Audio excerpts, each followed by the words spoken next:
Hello सांग माने मु आज बनवाई जाऊँगी दही पखाड़ रेसिपी। तो जेहेतु बहुत गरम पड़े से बहुत जन मत कहले बनवाई से मुझे यार रेसिपी नहीं कि आसी।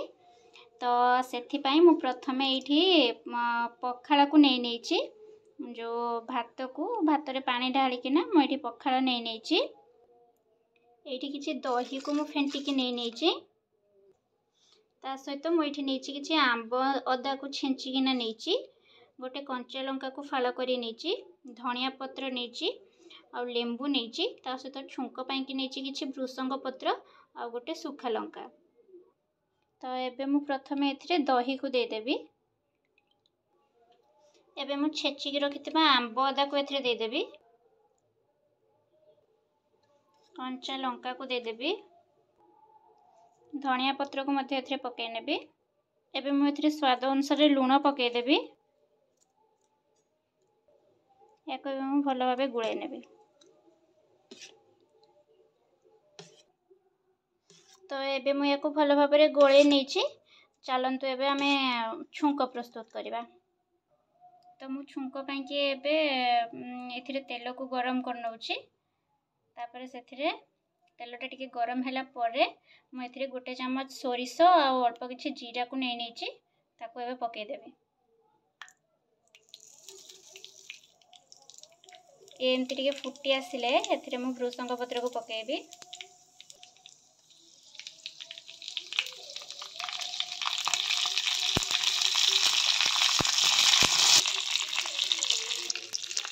छुंक पूरा हमर एबे रेडी हो जाइछि। बस एटा टिके ठंडा हैला परे मु याको एथे पकाइबी।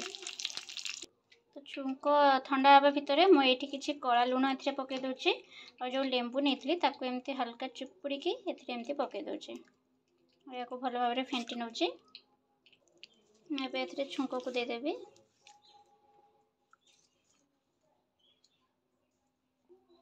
तो एबे हमर रेडी हो गला छुंक दही पखाड़।